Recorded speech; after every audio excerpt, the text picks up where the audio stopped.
Well, you are live with us for Elite Business Live, and I can tell already some of the conversation is beginning to bubble on our hashtag EBL2021. Our first section on commercial business growth. And who better to kick it off than a former fire-breathing dragon? I've always seen him as an entrepreneur. He has an insatiable energy and positivity. What I've secretly noticed in recent years is him quietly and genuinely supporting hundreds of other entrepreneurs. He's a lawyer by background. He's actually a banker by background as well. And he sits on the board of the British Business Bank. He is, of course, the brilliant Piers Linney. Welcome, Piers. Piers, we could bow, we could shoulder bump, etc. It's lovely to see you. Good to be here. It's fantastic. Very good. Now tell me, do you still have that board seat on the Business Bank? I do. That's great to see the logo there. Great to see them supporting it. I may even give them a mention. Yeah, well, exactly. Well, we've plugged them, haven't we? But on a serious note, dishing out a huge amount of financial support in an unbelievable year. Well, last year we went from sort of exact numbers 8 to 80 plus billion. So, you know, we're the biggest, the bank is the biggest investor in small and high growth businesses in the UK now. It's massive, isn't it? Do you have to behave differently, Piers? You're in such different worlds, you know, as the entrepreneur and then almost in a very corporate boardroom environment, or are you just always Piers? How do you play it? I'm a little bit different, but I'm me. I think that's why people want me on these boards. I think that's right. It's almost the breath of fresh air. Right, now I know you've got a whole bunch of good stuff for our viewer this morning. So, Piers Linney, over to you. Thank you. So I get asked for advice all the time, small companies, growth companies, startups, even scale-ups as well. And I've sort of tried to boil it down into, you know, what are the things I should talk about, the factors for growth. So I kind of boiled it down into 5.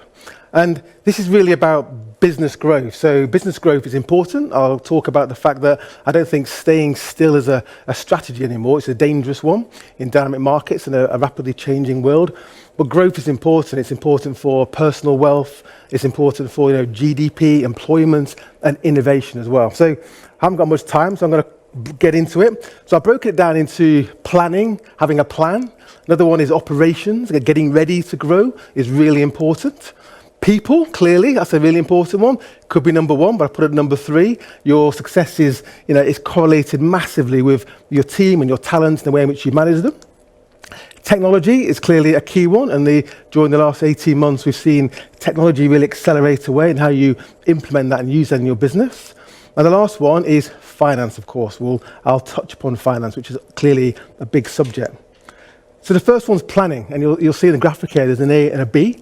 And I talk to lots of people, small companies, startups, and they've got an idea of what they want to do, but they don't really have a plan. And I think what we've seen, I've been involved in quite a few competitions recently with various brands where I've seen lots of entrants come in where they've had to pivot and change their plans. And I'm not talking here about having a massive sort of business plan, you know, this thick. I'm talking about having an idea of what point B looks like from your point A. And this is really important for a number of reasons. One is it allows you to sort of draw a roadmap. You know, you might see on the internet quite a lot that, you know, straight line growth is the best way. Doesn't exist. You know, if you're trying to build a business, it's going to meander. You might want to find the path of least resistance. That's why rivers meander.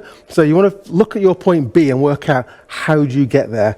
My ex-chairman, Sir Ken Alyssa, always used to say to me that if you know what point B looks like, you may, say that's New York and you're in London, you may end up going via Greenland and Iceland and landing in New Jersey.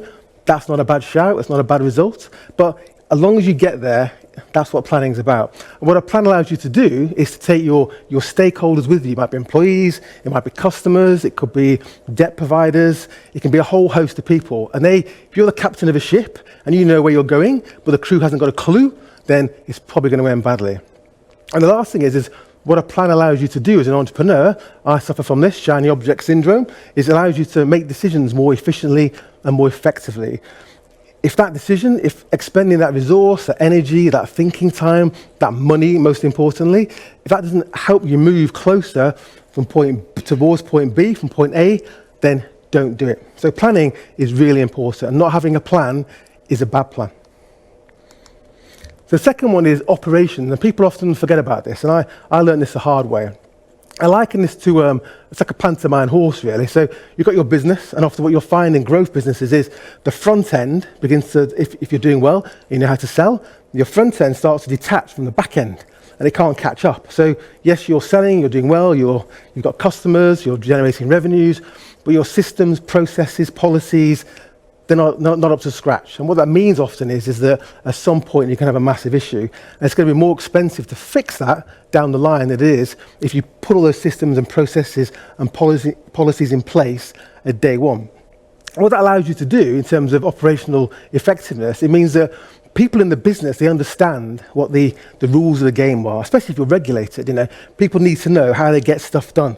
How do they get things through commercial? Or how does your marketing work in terms of making it your ROI most efficient and effective? So operational effectiveness and operations is really important. So the first thing to think about is this, no matter how big your business is automate everything. Go through your management accounts, look at every single line and work out, can I reduce that cost? Can I automate it? Can I integrate these things? If you don't know what an API is, go and find out. You can integrate software now very easily for a few clicks. So your finance is a great example. It was mentioned earlier that your accounts and your sales and your CRM system in terms of your pipeline of sales, that can all be interlinked now. So think about how you automate your business. So that allows you to focus on the business of actually running your business. So the next one I'm going to go on to is people. So this is quite a big one. So people are the engine of your business. This is what it's all about, really. And when you start a business, if you're a startup, you put two people in the room, and what you realize very quickly is you're developing a culture. So realizing what your culture needs to be, how you want that to work internally, how you want to reflect that externally is very important. And the lesson to learn is, get a drink of water, the lesson to learn about people is that as your business grows, you may find that the people and the skills you need begin to change. When you start out, you'll find that if you're a startup business, we've all suffered from this, you run around and you put together this kind of ragtag team of people who are available, they're kind of generalists, they can do a bit of multitasking, and that works quite well. As you begin to grow, what you'll find is that you need specialists. So, and that can be really, really difficult. You may find that the people around that table in your kitchen when you started your business, they're eating pizzas late at night, they're not the right people to go forwards. If you're in a scale-up, you may find that your management team, who were fantastic at getting you from $500,000 to $5 million of revenue, they're not the people to take you from 5 million to 50 million. And that can be a very difficult thing to do. And the point is that if you're running the business or if you're in the business, you need to reflect upon that, absorb it, and along the way is stop and look at the team, look at yourself actually, and work out, are these the right people to take you to the next level? And often, I've had a couple of businesses where I've been through 3 management teams at different levels, different scales. Some people realize that, and this is often a hard decision to make. I wrote an article on LinkedIn about how to fire a friend. I mean, sometimes it can be like that. So I'm more about practical advice. So think about the team, think about you. And if you as the leader, this is the hard thing about growing businesses. Growing a business, that involves risk, it involves managing risk, and that's what these 5 factors are about. So what you have to do as you begin to grow a business is manage people very carefully. And it's a bit like the operational effectiveness. A lot of entrepreneurs, they don't want to get into the detail. You want to do exciting stuff, you want to get out, you want to meet customers, and you forget sometimes that operational effectiveness, that managing people, going through their performance, talking to them, finding out what they need and how they're doing, means that if you're not doing that, then people will not be as efficient, as effective as you want them to be. So manage people very, very closely, and then you will find out, and they will find out as well, whether they're the right people to continue on that journey. And if they're not, you have to find a fair way of dealing with that clearly.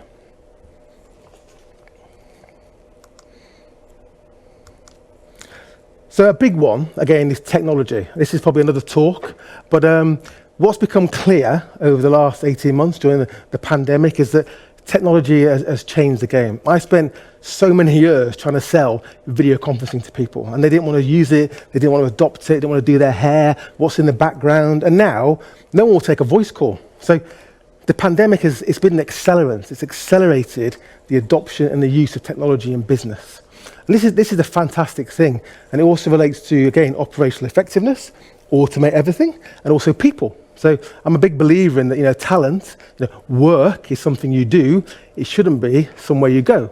Now, clearly, there are some professions where you need to be there, but increasingly we're seeing that video conferencing, remote working, flexible working as well.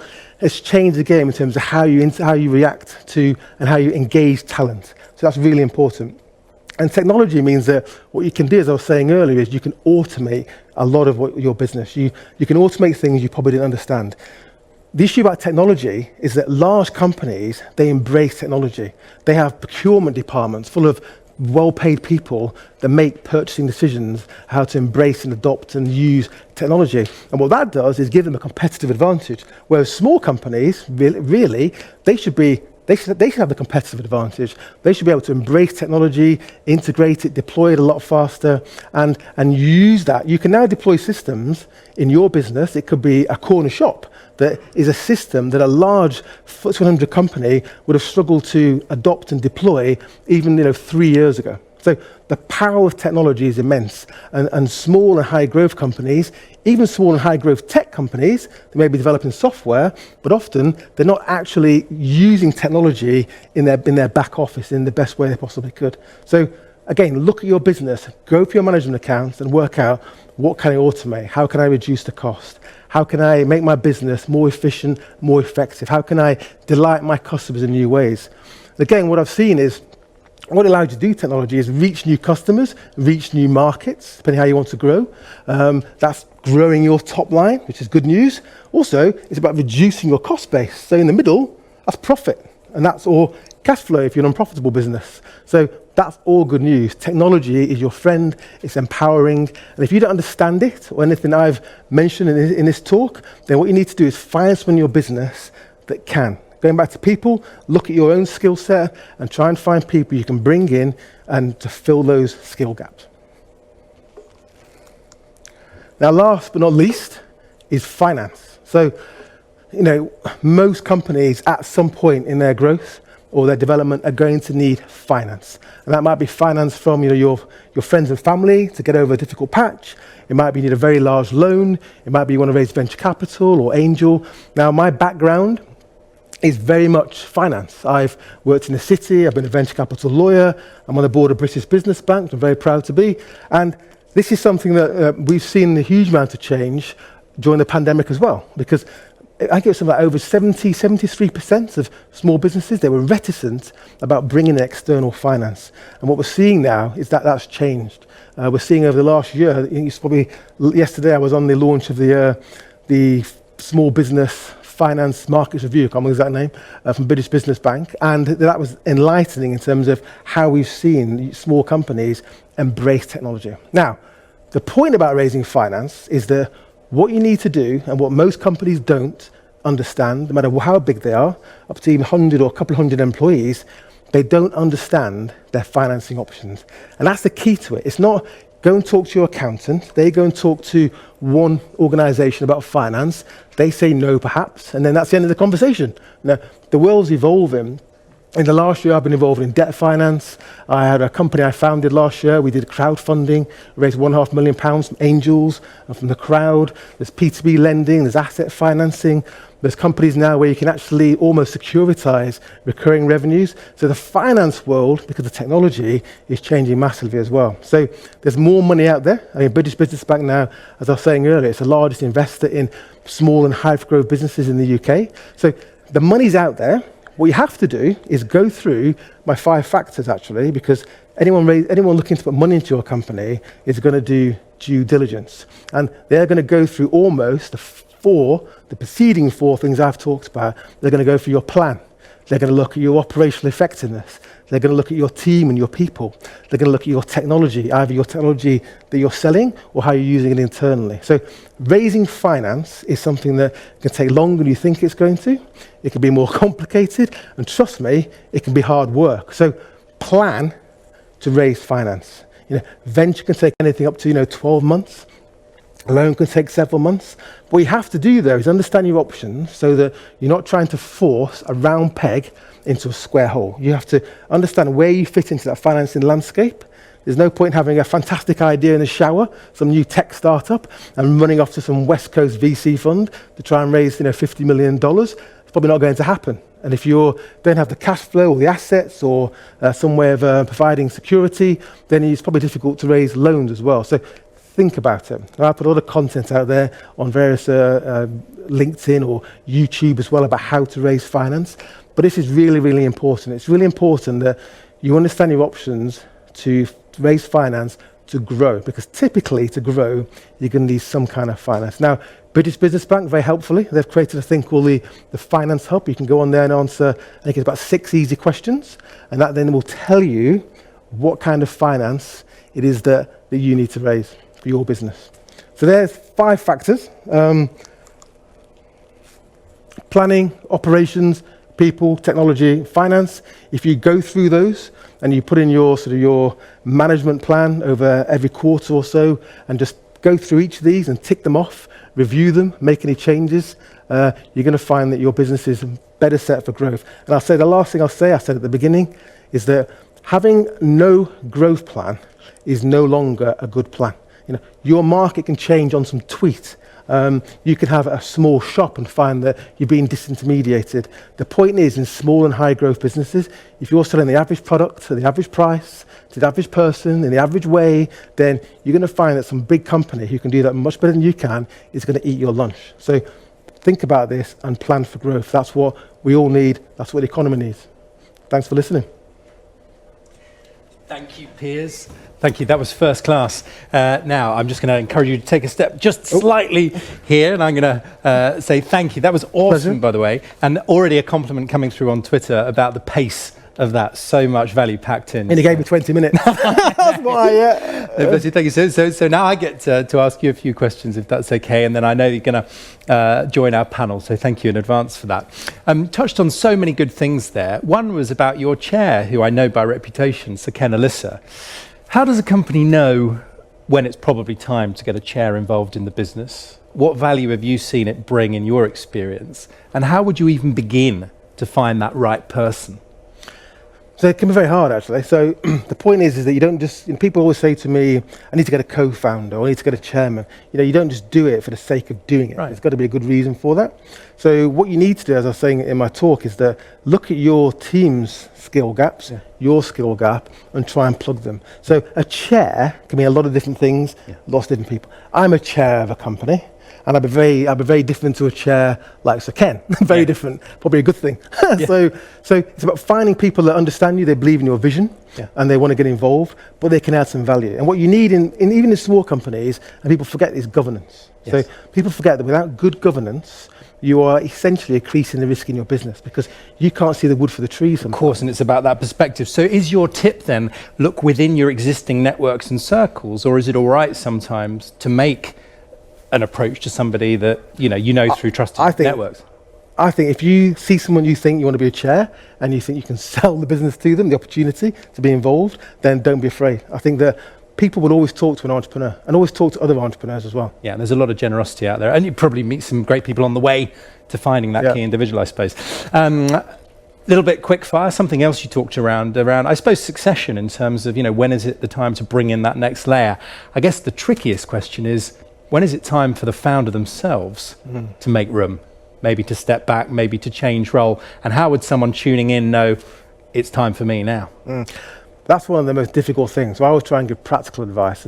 And those conversations with people that help you start a business or grow a business, or even your board, or even yourself, is that there are times when you realise, and actually they tend to realise before you, that the business has outgrown them. And they can be really difficult. And you can have very difficult conversations or negotiations actually about how they exit. So the point is about, don't be afraid of it, and have those discussions, and make sure that your team is fit for purpose. Now yourself, you have to, again, going back to a chair and that governance, is have people involved that put a mirror up in front of you. Yeah. Say, look, you're good at this. I've had this. So Ken said this to me quite a few times. You're good at this, but you're not very good at this. So you need to do something about it. So that's interesting. So what's an example of that then? Oh, God, it's a long list. I mean, I think you're very you're clearly impressive on so many levels. So what was an example of something which you thought, do you know what? I've got to double down on this and strengthen it. So I'm naturally quite shoot from the hip, as you probably gather. You know me. So I'll kind of jump and then have a look at how far down it is.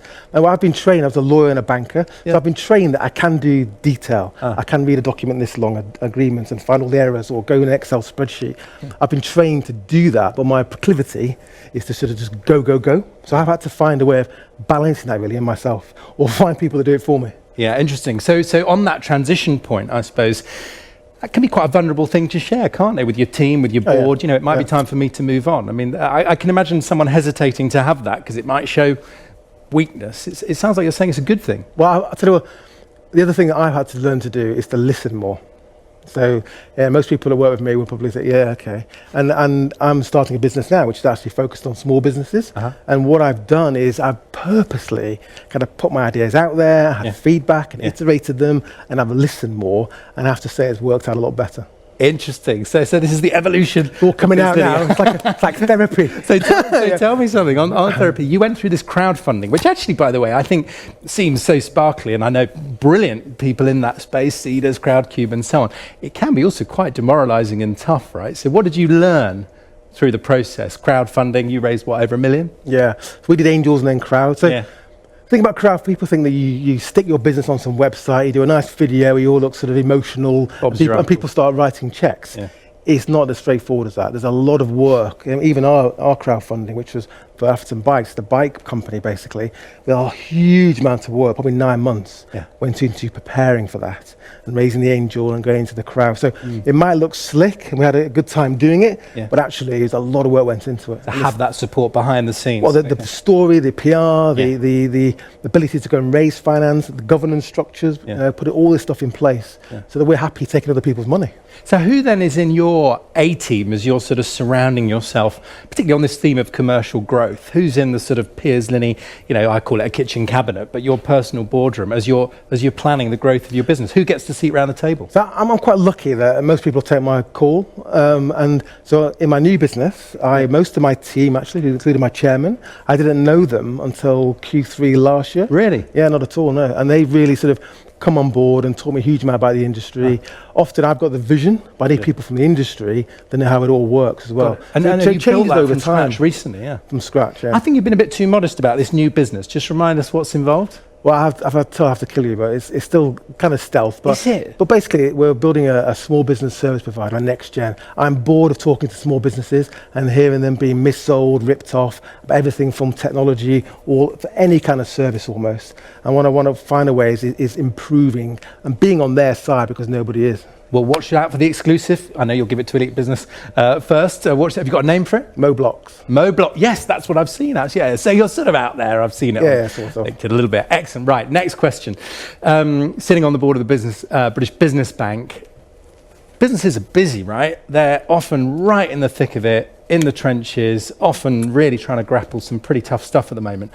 It can be, I think, a bit overwhelming to know how to navigate what's on offer in terms of support. Give us your practical advice, because I can imagine a lot of people just switching off and being like, too complicated, not doing it. On finance or just generally? Particularly finance. So finance, again, I was saying in my talk, it's about understanding your options, and most people don't. So if you've got accounts that you've known for many years and you're talking to them and they don't understand all the options because the world's changing, then what you need to do actually is think about expanding your universe of advice and people that understand the options out there. Go onto the Finance Hub, answer 6 questions, and that will give you an idea of what your options are. So hang on a sec. Forgive me if you touched on this in your talk, Piers, but Finance Hub, what's that? So British Business Bank, we wrote some software basically, it's a website, and you can go onto there and just Google it, and it'll answer 6 questions. What's your business, what you do, how much you need the money for. And that will then tell you, broadly speaking, what your finance options are. Like, for example, equity or crowdfunding maybe, or venture. And then you can then go away with that knowledge and look and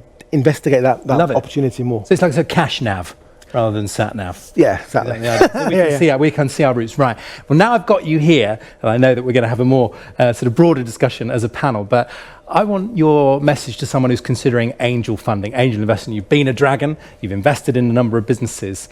What's the top mistake, frankly, businesses make when they're pitching for angel funding? So I think it's about knowing your audience as well. So I did a video on my nascent YouTube channel, Piers Linney TV, about how to raise finance for your startup. And as I said, it's about not trying to push round pegs through square holes. Understand what you're trying to do, where your business is at, understand the universe of potential backers, and go and try and work out who you should be talking to, and understand what they want as well, what they're looking for. A lot of people spend a lot of time talking to the wrong people, and then they feel as though then they get sort of depressed because they said no. Well, they're going to say no because they don't invest in that kind of business. So do your research. Okay, having said that, what about the angel that's sitting there going, look, you know, I don't invest in particular industries, I invest in founders, and I'm quite open-minded. I remember hearing from one of the founders of Innocent that their first outside money came from someone that said, I'm in, now tell me, what do you do? Right, so raising money is a sales process. Yeah. So if you meet somebody and they're interested, the key is to get them interested. You have a good presentation, all the usual stuff, be investor ready, you can find out what that means. And then when they start talking to you, that's good news. Yeah. Well, your job is to tick off all their worries and concerns and issues, so that eventually, just like the sales process, eventually there's none left. Got it. So then they've got no reason not to write a check. Totally makes sense. Top misconception about Dragon's Den? Oh God, that it's not real. So people will say to me, is it real? You know, do you edit it? And I said, no. When I was on Dragon's Den, I sat down in that chair on the first day, and the lift opened, and out came the first people, and that was it. There was no prep, and the cameras never stopped. So you might see 13 minutes, that might be 2 hours of a negotiation, and they tell a story. They might be crying for a reason. We might not have invested because of that particular reason. Understood. But it is very real. Interesting. So I'm just putting myself in the shoes of someone tuning in that's saying, look, you know, I want to grow the business commercially, but frankly, I don't have anyone in my friends and family network. I don't know these mysterious angels. I wouldn't know where to start. Would you say, well, then it's not for you, or could there still be a way through? Yeah, some people have great ideas and have no idea about raising money. They haven't got the social capital. We did some research recently in British Business Bank about access to capital. If you're from a Black, Asian, ethnic minority, it can be very, very difficult. There's bias out there. So you need to go and find people that understand. And I always say, talk to entrepreneurs. Don't really just go and talk to advisors automatically. Talk to somebody who's done it. Interesting. And you'll find that most entrepreneurs will give you a bit of time. Really powerful. Right, so let me address a massive problem worth solving at the moment. A woefully small amount of cash going into businesses that are founded or co-founded by women. How do we fix that? How do we support more women founders and business leaders in general? It's something you do personally, but how do we do more of it across Britain? What do we need to see? So diversity of capital is something I'm very focused on. So whether it's women or ethnic minorities, it's a very difficult issue, because there are two issues really. One is about social capital, your access, your understanding, your background. You talked about networks, for example, and one is about access to the financial capital. The point really is about people need to just to do it and be supported. Then you have role models and success stories, but it's very difficult. It goes way back into the pipeline of people, of entrepreneurs. So I'm just saying we need people to sort of, there's some research done that one black woman has raised Series A venture capital in the last 10 years. So this has got to change. I think the beauty of it is, whether you're female or ethnic minority, is that it's now recognised and we're having that conversation. So there's no easy answer, sadly, to it. What you need is success stories and people that are not, go back to your point about, they're not afraid of asking the question and realising that there's no reason why you as a woman, or if you're an ethnic minority, why you should not be able to access this capital. There are now funds especially set up to actually invest in women and ethnic minorities. Yeah, absolutely. And indeed, angel networks, Alma Angels would be an example, Meriam would be another example, led by brilliant Priya Guha, and many others you will know. We're at Elite Business Live with the brilliant Piers Linney, our first keynote of the day, about to have another panel, or our first panel discussion on the subject of commercial growth. Piers, finally, I want to go back to that thought of who you surround yourself with. When you're saying, right, I want to have a really bold conversation about the growth of my latest business, who do you invite? It might not be a physical meeting, but who do you invite to that conversation? I want to know more about the inner circle, because I'm fascinated by who business leaders surround themselves by. So I'm quite lucky that I've met lots of different people. So there's always somebody, no matter what the issue or the sector is, that I can call upon. And it kind of works both ways. So I might talk to the founder of a big neobank, and then they will say, give me a bit of advice. And then they'll call me a few weeks later and say, do you know someone? And so it's kind of this two-way street, really. So I don't really have a kitchen cabinet. I've never have. But what you're I've got a saying network. again, though, is about tailoring. Yeah, I've got a network, and I use that network, and I invest time in it. And when my network needs support or guidance or a contact or access to my network, then it's that two-way street. Final question. We're going to come across so many things this week, particularly around digital transformation, I think, where someone watching might go, gosh, I don't have these skills. So how does a business person know when they need to skill up themselves or when they need to develop those skills in another team member? That's a difficult question to end on. No. So the point is about this point I made about generalist to specialist. When you're small, you can be generalist, and you can watch I've watched a lot of YouTube videos. I learned to edit videos on YouTube, basically. So I like to know how to do stuff. Yeah. So I learned on YouTube how I can edit in Premiere Pro. I'm pretty good at it now. Yeah. But I don't want to do it because I'd rather pay someone to do that. Yeah. But I like to understand what I'm paying them for. So you can learn as a generalist, but eventually you have to start hiring specialists. There are people that are trained. They've been in that market for many years. My only advice is when you bring in specialists and they say, do you know who I am? I want 10% of your company. As Ben Horowitz said in his book, The Hard Thing About Hard Things, he always said, and remember this, they can leave, you can't. It's great advice to end it on, isn't it? And it's a great book, by the way, The Hard Thing About Hard Things, by the co-founder of Andreas and Horowitz. For now, though, Piers Linney, thank you so much for joining us. Would you stick around for the panel? Is that okay? Brilliant. If you just go down